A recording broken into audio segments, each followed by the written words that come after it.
Salve galera, tudo bem com vocês? Sejam bem-vindos a mais um conteúdo da área de informática. Eu sou o professor Marcel Rios e no vídeo de hoje estarei falando sobre representação de dados, um assunto que está dentro aqui da arquitetura de computadores, e aí a gente vai conhecer os principais tipos de dados que são processados pelo computador. No final da aula eu vou trazer 5 questões de algoritmos que vai exigir de você conhecimentos de lógica de programação, porque o objetivo é a gente simular o comportamento de armazenamento de dados na memória principal do computador. Tudo bem? Vamos começar então a nossa aula falando sobre processamento de dados.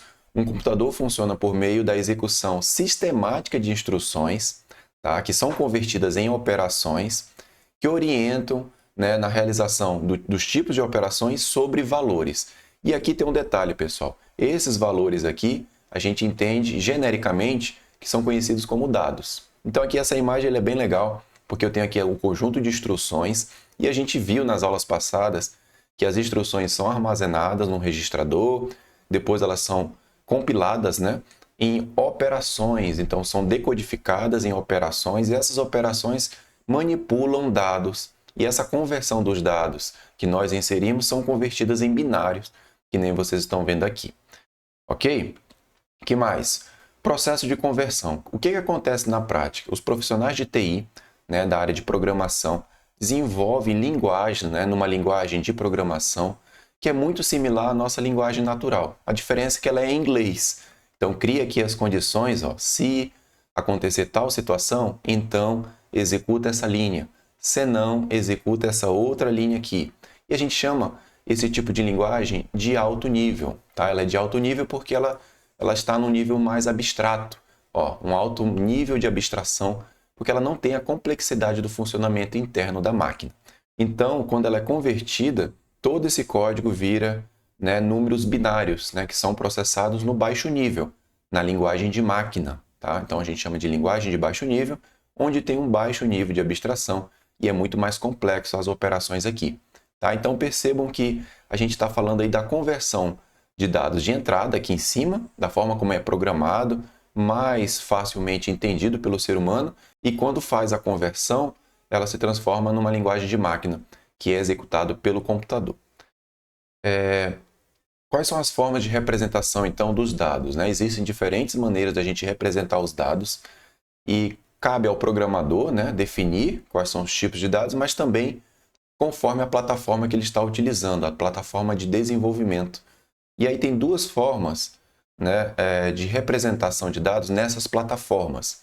A gente tem a representação mais explícita, que é fortemente tipada, quando o programador, o desenvolvedor, ele tem que definir as variáveis, onde são os locais que serão armazenados os dados, e as constantes do seu programa. Ele define quais são essas variáveis, que é como se fossem caixinhas, né, onde vão ser guardados os dados enquanto ocorrem as operações.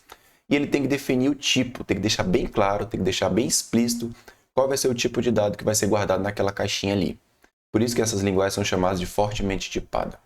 Tem também as plataformas que aceitam, né, a programação implícita, fracamente tipado, porque é deixado para que o compilador, então o programador não precisa estabelecer obrigatoriamente o tipo de informação, de dado que vai ser guardado ali naquela variável, ele deixa que o compilador faça essa escolha. Tá? E aí chama de fracamente tipado esse tipo de plataforma, esse tipo de programação. Tá? Só para a gente contextualizar essas duas formas de representação dos dados nas linguagens de programação. Então, quais são os principais tipos de dados que existem, né? Então, o sistema, né, define para o sistema como os dados eles serão manipulados, como é que eles serão identificados quando você insere ali uma informação. Então, vamos verificar o primeiro tipo de dado, que é do tipo inteiro, né, que na linguagem de programação a gente chama de integer. Né? Como o nome já diz, ele é usado para representar números inteiros, sejam eles positivos ou negativos, né? Ou seja, são números sem a parte decimal. Então, ele não aceita os números quebrados, como a gente comumente diz, né? Então, aqui alguns exemplos, né? Os inteiros, né? -10, 0, 42.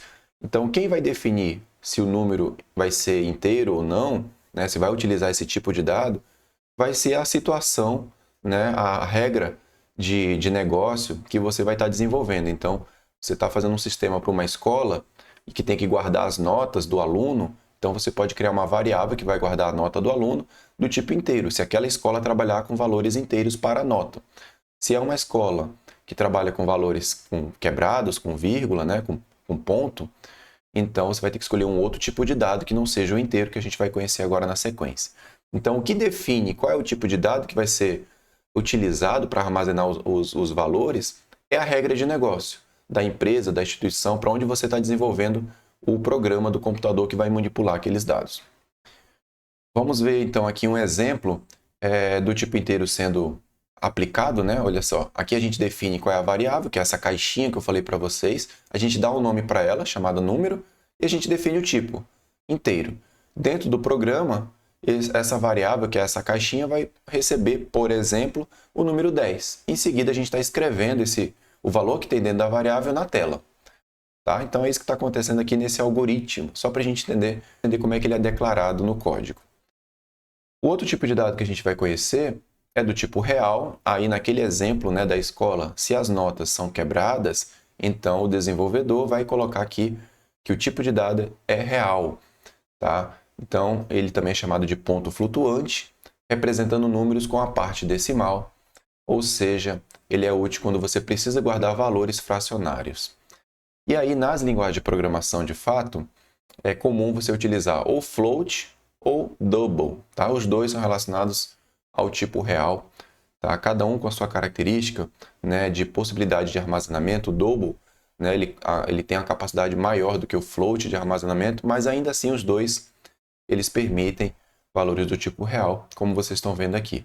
Lembrando que no padrão americano, né, nas linguagens de programação, esses números da parte decimal aqui, os valores fracionários, eles são utilizados com ponto, tá? E não com vírgula, como a gente utiliza nas nossas calculadoras, tá? E na nossa matemática. Então, como a linguagem de programação é em inglês, ele adota esse padrão americano das casas decimais aqui com ponto, tá? Como vocês estão vendo aqui. E aqui tem um exemplo também do ponto flutuante, né? Ó, valor do tipo real, aqui está sendo adotado o real, é um Portugal, tá? É só uma estrutura da língua portuguesa, só para a gente entender como é que é a declaração. Cria aqui um valor, que é essa caixinha valor, do tipo real. E no meio do programa ele pode receber esse tipo de número aqui, ó, guardando o valor, e estou escrevendo na tela, tá, esse valor para ser mostrado para o usuário. Isso aqui é apenas um exemplo de como é declarado também esse tipo de variável. Vamos ver o próximo tipo de dado, que é do tipo caractere, né? Muito utilizado para representar um único caractere que pode ser alfabético ou numérico. Tá? Ele normalmente é representado por aspas simples, tá? Apesar que aqui também diz que é aspas duplas, tá? Mas aspas simples é o que caracteriza a inserção desse tipo de dado do tipo caractere, tá? Como aqui vocês estão vendo, ó, o A, B, 5, arroba, né? Lembrando que esse 5 aqui ele é do tipo texto, tá? Então, se você for realizar algum tipo de operação matemática, então não recomenda-se que você crie uma variável caractere para guardar um número, tá? A não ser que seja um número de uma casa. Tá? Então, o CPF, apesar que aqui ele não vai aceitar, né? Porque ele só aceita um caractere. Mas a gente vai ver no próximo tipo de dado que aceita um conjunto de caracteres, que aí ele vai ser adequado para colocar números como esse, do CPF, RG e assim por diante. Vamos ver o exemplo também do char, né? Que é o caractere. Então, criamos aqui uma variável chamada letra, que é essa caixinha letra, né? Do tipo caractere, e no meio do programa ele aceita somente um dígito, né? Que vai ser inserido aqui na variável letra, e aí em seguida ele escreve na tela aqui, ó, escreva o que tem dentro de letra, tá? E aí ele escreve na tela.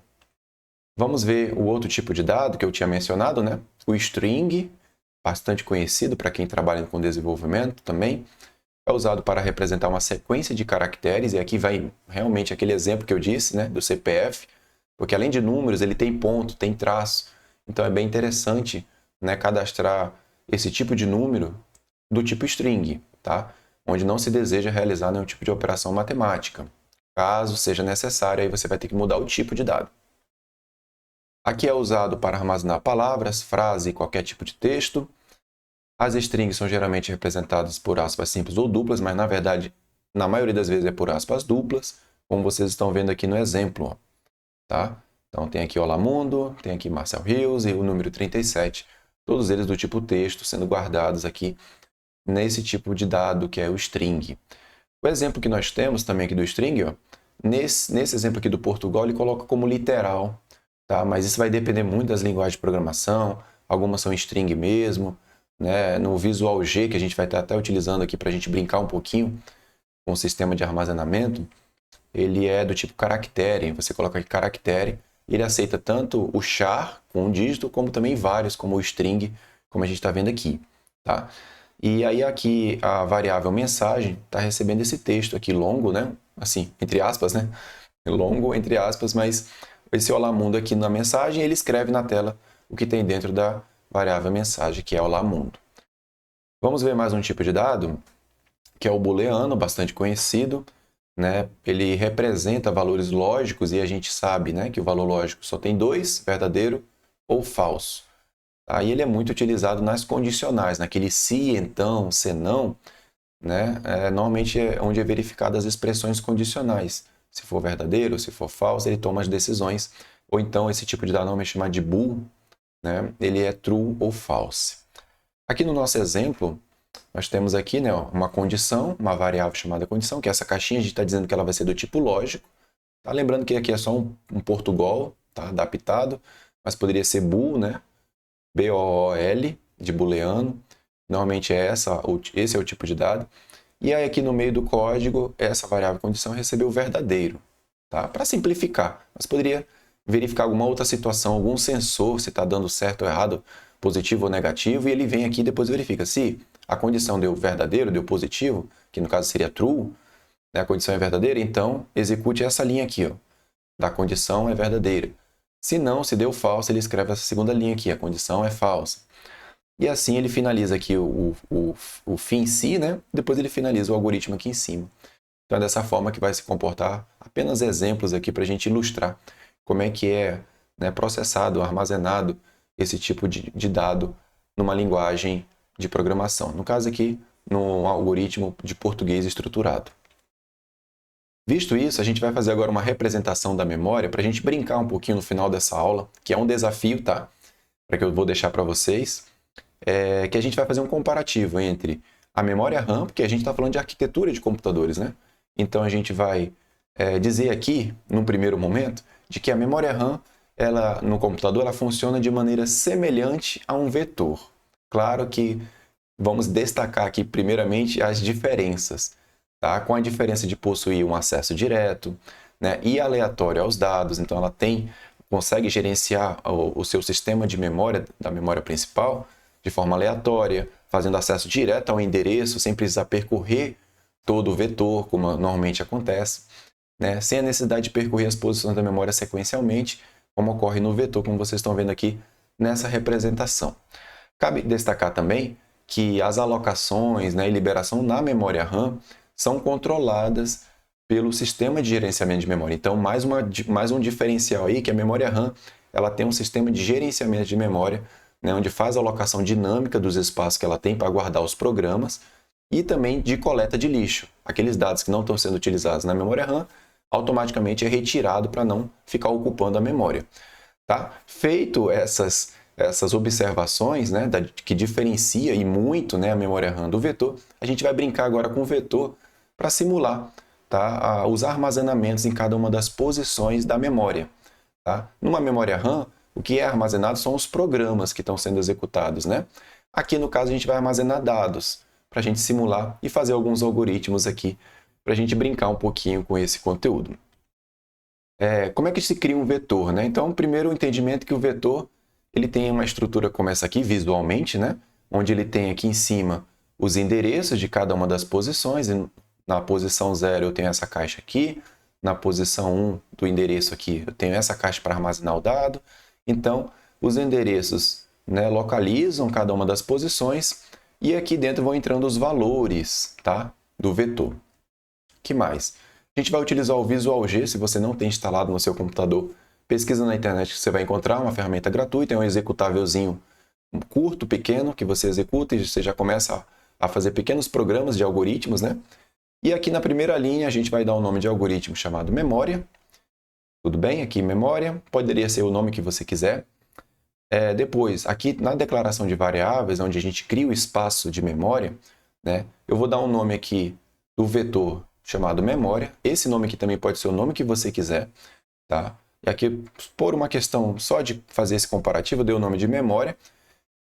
E aqui vai ser o tipo, ó. O tipo dessa memória vai ser um vetor, aí abre colchetes, né? 0, 2 pontos, 9 e fecha colchetes. Ou seja, ele vai estar criando essa estrutura aqui de 0 até 9. Lembrando que o vetor, a primeira posição sempre é 0, tá? Então começa sempre 0 e vai até 9, no caso ele tem 10 posições. E o que vai ser armazenado dentro desse vetor serão dados do tipo inteiro. Então o que está sendo dito é isso. Estou criando aqui um vetor de 10 posições, começando em 0 e terminando em 9, do tipo inteiro, ou seja, aqui dentro só vai ser possível inserir dados inteiros, números inteiros, e o nome desse vetor se chama memória. Tá bom? Essa é a leitura que nós temos até aqui. Compreendido? Ok? Vamos seguir então com o nosso código. Na linha seguinte, eu estou criando uma variável chamada endereço, tá? Sem o C cedilha, lembrando que o nome de variável não pode ter acento, né? Se for duas palavras, tem que ter um underlinezinho ou tem que ser grudada, tá? Então, tem todo um padrão aqui para a gente criar aqui a variável endereço do tipo inteiro também. Para que eu vou criar? Para poder eu percorrer cada uma das posições da memória, né? Então, até aqui a gente tem a criação do vetor de 10 posições e a criação dessa caixinha do endereço, onde eu vou guardar aqui os valores, né, que vai apontar para cada um dos endereços do vetor. Tá bom? Beleza? Vamos seguir então, eu vou apresentar agora o próximo trecho do código, onde eu vou inserir manualmente valores aqui dentro. Tá? Eu não vou perguntar para o usuário, eu vou inserir dentro do próprio código os valores que vão ser colocados dentro do vetor. Vejam só, aqui é um comentário, né? Barra, barra, é um comentário, ó, atribuindo valores a diferentes endereços de memória. Então é só uma simulação isso aqui, né? Aqui é só um comentário dizendo o que está acontecendo aqui embaixo. E aí nós temos memória na posição 0, ou seja, chamei o meu vetorzinho chamado memória, entre colchetes fica a posição, que é 0, ou seja, aqui, ó. Aqui dentro eu vou guardar o número 3. Na posição 1 do vetor, eu vou guardar 21. Na posição 2, vou guardar 64. Na posição 3, eu vou guardar 83. E assim por diante. Então, o meu vetor vai ficar preenchido dessa maneira. Então, percebo que eu não perguntei nesse código, eu não estou interagindo com o usuário, imaginando que esse aqui é um programa que vai ser executado pelo computador, ele não interage com o usuário. Eu estou inserindo aqui dentro do código os valores para serem preenchidos no vetor. Em seguida, que está preenchido, eu quero ver se o vetor de fato está com esses valores. E aí tem duas maneiras. Repetir tudo isso aqui, só que em vez de ser dessa maneira, colocar um escreva, né, para escrever na tela, que nem nós vimos nos exemplos agora há pouco, né? Escreva aí entre parênteses, colocar aqui memória na posição 0, que nem está aqui. Ó. Aí ele vai mostrar 3. Você vai criar um outro escreva, memória na posição 1. Ele vai colocar 21. Vai colocar um outro escreva, memória, colchetes aqui na posição 2. Aí ele vai lá e mostra esse valor aqui. Então eu teria que repetir tudo isso novamente, só que com um monte de escreva, escrevendo cada uma das posições do vetor. Aí eu pergunto para vocês, e se esse vetor tiver 50 posições? Se esse vetor tiver 100 posições, você vai ter que fazer isso 100 vezes aqui no código? Fica inviável, né? Então, é por isso que existe um conceito chamado laço de repetição. Eu vou estar trazendo aqui para vocês, ó. E eu vou utilizar o laço de repetição mais simples que tem, que é o para. Tá? Então, acessando e exibindo os valores armazenados na memória. Então, percebo que aqui é um comentário também do que está acontecendo aqui embaixo. Então, nesse laço de repetição, como o nome já diz, ele vai criar, eu estou criando aqui o laço chamado para, onde tem aqui a variável endereço, né? A primeira vez eu vou ela vai ser 0, e ela vai executar isso aqui várias vezes até ela chegar na posição 9. Quando ela chegar na posição 9, ela executa a última vez e finaliza o algoritmo. Tá? Então, a primeira vez, a variável endereço ela é 0, e aí ele entra aqui nessa linha, ó, escreva. Coloquei essa barrinha para ficar separando os números, tá? Então, coloca a barrinha e escreve o número. Então, ele coloca essa barrinha, aí ele concatena com essa vírgulazinha, que ele vai estar juntando o que está a barrinha com o valor que tem dentro do vetor na posição 0 a primeira vez. Né? Então, ele está chamando aqui o vetor memória na posição 0. Então, vamos só simular. Claro que ele faz isso em milésimo de segundo. Executando a primeira linha, então o endereço recebe 0. Tá? Então, vamos executar aqui para vocês verem. Ó. Então, o endereço recebe 0 e ele escreve essa primeira linha aqui. Ó. Coloca a barrinha, chama o vetor memória na posição do endereço, que é 0, ou seja, o 3. Vou escrever aqui o 3. Fim, ele chegou no fim aqui, ele volta aqui em cima, o endereço passa a ser 1, olha só. Virou 1, aí ele executa essa linha, escreva a barra, concatena junto com o vetor na posição 1, que é o endereço nesse momento. Ele vai escrever agora, ó, 21. Ele volta aqui em cima, o endereço passa a ser 2, ó. Passou a ser 2. Aí ele executa essa linha novamente, memória na posição 2. É justamente esse aqui. Aí ele escreve 64. Tá? E aí depois, em seguida, o endereço passa a ser 3. Aí ele entra de novo, chama o vetor memória na posição 3, que é o endereço é 3 nesse momento, ele escreve 83. E assim por diante, pessoal. Isso ele faz em milésimos de segundo, roda isso aqui de uma vez e olha só. Ele escreve todo mundo aqui na tela dessa forma como vocês estão vendo. Então, recomendo que vocês copiem da forma como está aqui, tá? Esse código, executa no Visual G, tá? Para você ver o resultado aí na prática. Tá? E aí, percebam que eu usei um laço de repetição para escrever, mas eu poderia ter utilizado esse mesmo laço aqui em cima para preencher de forma automática, em vez de ter feito esse monte de linha aqui. E aí, quando eu utilizo o laço de repetição, eu posso colocar uma pergunta ali. Eu posso colocar um escreva, né? E aí eu coloco, ó, usuário, digite um valor para o vetor. Aí ele vai lá, quando ele digita, cai na posição 0. Aí depois ele faz digite outro valor. Aí quando ele digita, cai na posição 1. Digite outro valor. Aí quando ele digita, cai na posição 2. Então eu poderia ter criado um laço aqui em cima para que o usuário insira esses valores. Tá bom? Vocês conseguiriam fazer essa adaptação aí no código?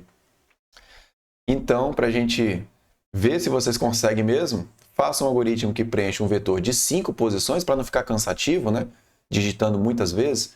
Um vetor de 5 posições com números digitados pelo usuário. Então, você vai criar um laço de repetição ali em cima para perguntar para o usuário os valores e conforme o usuário vai respondendo, vai guardando no vetorzinho na posição correspondente, tá? Lá da variável endereço. E em seguida mostra esses valores do vetor. Aí, esse aqui você já tem, né? Que é o segundo laço de repetição, para mostrar os valores do vetor na tela. Vou deixar esse segundo aqui também, faça um algoritmo que preencha um vetor também de 5 posições, só que com nomes digitados pelo usuário. Então, você vai mudar o tipo de dado do vetor. Ele não é do tipo inteiro, então você vai colocar aí do tipo caractere, para poder aceitar os nomes que são digitados pelo usuário. Em seguida, mostra os valores do vetor na tela. Então, aqui a única mudança, de fato, é o tipo do vetor, que em vez de ser do tipo inteiro, vai ser do tipo caractere. E quando você pedir para o usuário entrar com algum valor, ele vai ter que entrar com nomes, né? E aí depois ele vai mostrar a lista dos nomes que estão dentro do vetor. Até aqui é a parte mais fácil. Aqui na questão 3, ó, faça um algoritmo que preencha um vetor de 10 posições com números aleatórios entre 0 e 50. Então, como é que você vai? Você vai fazer um laço de repetição que vai percorrer as 10 posições do vetor e inserindo valores aleatórios.